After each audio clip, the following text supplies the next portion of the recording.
Hi children, today we are going to study about ionic equilibrium. Before we enter into the lesson deeply, we must know the importance of acids and bases. We may know that milk contains lactic acid, vinegar contains acetic acid, tea contains tannic acid, and the antacid tablet is made up of either aluminum hydroxide or magnesium hydroxide. Even the acids and bases find a large amount of importance in industry, like sulfuric acid is used in fertilizer industry, sodium peroxide is used in soap industry. Therefore, it's very important to understand the properties of acids and bases and how they function. Acid is the word derived from the Latin word acidus, which means sour. What are the properties of acids and bases? Acid, it tastes sour. It turns blue litmus red. An acid reacts with metals like zinc and produces hydrogen gas. Base, base tastes bitter. It turns red litmus blue.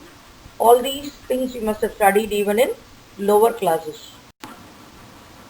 In order to explain the behavior of an acid or a base, a scientist, Svante Arrhenius, proposed a theory in which he says that any acid is a substance that dissociates to give hydrogen ions in water.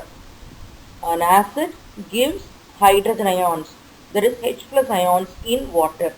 Example, HCl, H2SO4, etc. They are all considered as acids. And a base is a substance that dissociates to give hydroxyl ions, that is OH minus ions in water. For example, NaOH, CaOH twice, they are all considered to be bases. According to Arrhenius' concept, an acid is one which gives H plus ions in water and base is one which gives hydroxyl ions in water. It takes into account only aqueous solvent water into consideration. So what are the limitations of this Arrhenius concept? Arrhenius concept cannot explain the behavior of acids and bases in non-aqueous solvents such as acetone and tetrahydrofuran. Also, it does not account for the basicity of substances like ammonia, which does not possess hydroxyl group. Second theory to explain the behavior of acid and base is called proton theory or Lowry-Bronsted theory. According to Lowry-Bronsted theory, an acid is a substance that has the tendency to donate a proton to another substance. An acid is one which can donate a proton to another substance, and a base is a substance that has the tendency to accept the proton from the other substance. So an acid is a proton donor and a base is a proton acceptor. If you see the equation, in which case HCl donates a proton to water. So because HCl donates a proton to H2O, HCl behaves as an acid. As water accepts that H plus to become H3O plus, H2O is called as base. And in the next equation you can see H2O is giving out a proton to NH3. So water acts as an acid and ammonia accepts this H plus to become NH4 plus. So ammonia acts as a base. According to Lowry and Bronsted concept, an acid is a substance which is a proton donor and base is a proton acceptor. You see this equation, HCl donated a proton to H2O and HCl became Cl minus, and H2O accepted this H plus and became H3O plus. As HCl donated a proton, it is called as acid. H2O accepted a proton, so it's called a base. In the product side, you can see this H3O plus now is capable of donating a proton to Cl minus, and Cl minus is capable of accepting a proton from H3O plus. So H3O plus is now a proton donor which is called acid, and Cl minus is a proton acceptor, so it is considered to be base. Now HCl and this Cl minus, which differ by a proton, is called conjugate acid base pair. In the same way, H2O and H3O plus, they differ by a H plus. They are considered to be conjugate acid base pair. A chemical species that differ only by a proton are called conjugate acid base pair. What are the limitations of this Lowry and Bronsted theory? Substances like BF3, AlCl3, etc., they do not donate protons, but they act as acids, which cannot be explained by Lowry and Bronsted theory. To explain the behavior of acid and bases, the third theory was put forward by Lewis. It's called as Lewis concept. According to Lewis concept, an acid is a species that accepts a lone pair of electrons, and a base is a species that donates an electron pair. Lewis acid is a positive ion, or it is an electron deficient molecule. A Lewis base is an anion or a neutral molecule with at least one lone pair of electrons. Basic difference between Lewis acid and Lewis bases are: electron deficient molecules such as BF3, AlCl3 are called as Lewis acids, and all metal ions also are called as Lewis acids. Molecules which contain polar double bonds are also called as Lewis acids. Molecules in which the central atom can expand its octet due to the availability of d orbitals, like silicon tetrafluoride, ferric chloride, and all the carbonyl ions, we call them as Lewis acids. In the case of Lewis bases, they have molecules with one or more lone pair of electrons, like NH3, in which nitrogen carries a lone pair of electron, water in which oxygen carries two lone pair of electrons, and all anions like F minus, Cl minus, they are all considered to be Lewis bases. And molecules that contains carbon-carbon double bond like CH, double bond CH, CH, triple bond CH, they must contain multiple bonds. And all metal oxide like calcium oxide, magnesium oxide, and all the carbanions, carbon carrying negative charges, we call them as Lewis bases. So far, we studied the theories of acids and bases. Now we are going to study about the strength of acid and base. The strength of acid and base can be determined by the concentration of hydronium ion or hydroxyl ions produced per mole of the substance dissolved in water. Strength of an acid or base is determined from the concentration of hydronium ion or hydroxyl ions produced per mole of the substance when it is dissolved in water. A strong acid is one that is almost completely dissociated in water, and a weak acid is only partially dissociated in water. A strong acid is completely dissociated and weak acid is partially dissociated in water.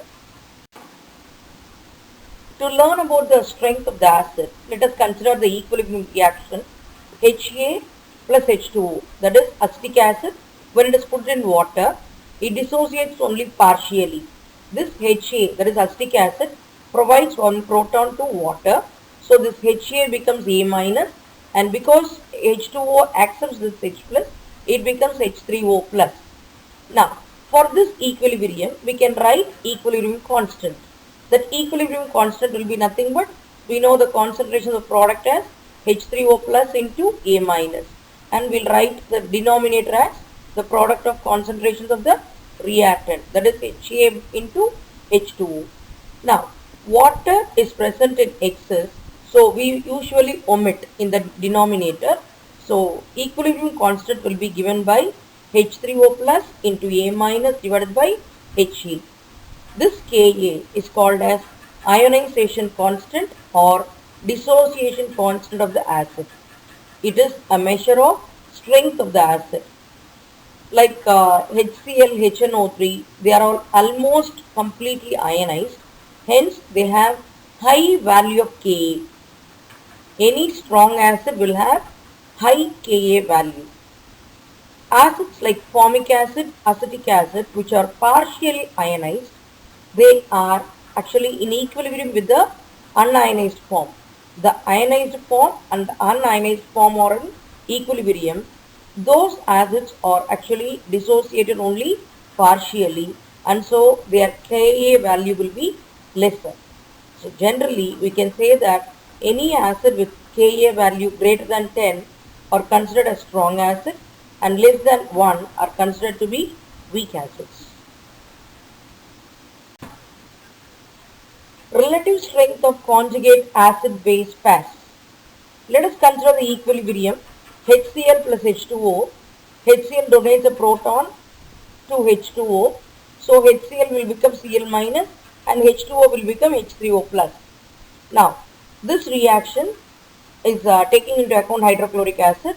HCl is a strong acid, so it completely dissociates. That is, the equilibrium will lie 100% to the right.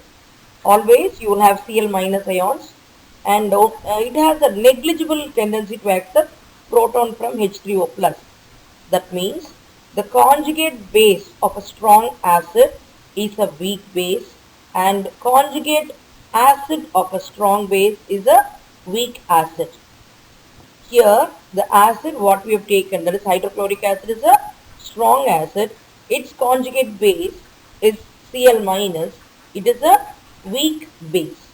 You are given a table here. You can see here HClO4 is a strong acid. Its conjugate base, you know, the conjugate acid base pair differ by a proton. So if you lose one proton, if it loses one proton from HClO4, you have ClO4 minus. This HClO4 is a strong acid.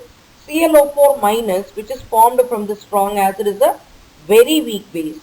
HCl is a strong acid.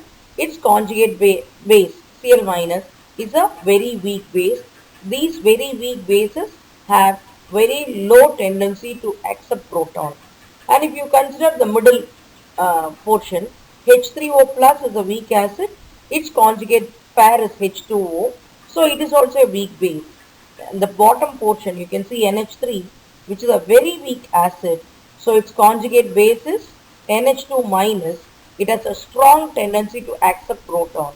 So weak acid will have strong bases as their conjugates. Auto-ionization of water. Water has the tendency to act both as an acid as well as a base. You know, an acid is one which is capable of giving out a proton, and base is one which is capable of accepting a proton. And here water, one water molecule is giving a proton to the nearby water molecule. So it will become H3O plus, and you have got the one which lost H plus became OH minus. Here one water molecule acts as an acid, another water molecule acts as a base. Now for this reaction, if you write the dissociation constant, you will know K is equal to H3O plus into OH minus divided by H2O into H2O, that is H2O square. We know that the concentration of pure water is 1. So we'll omit the denominator. So the value, actually if we can multiply this H2O square with K, K into H2O square will become KW. KW is equal to H3O plus into OH minus. This KW represents the ionic product of water. The ionic product of water at 25 degrees Celsius is nothing but, actually we know the hydronium ion concentration and hydroxyl ion concentration for a neutral solution is 1 into 10 power minus 7. So if you multiply 1 into 10 power minus 7 by 1 into 10 power minus 7, you have 1 into 10 power minus 14.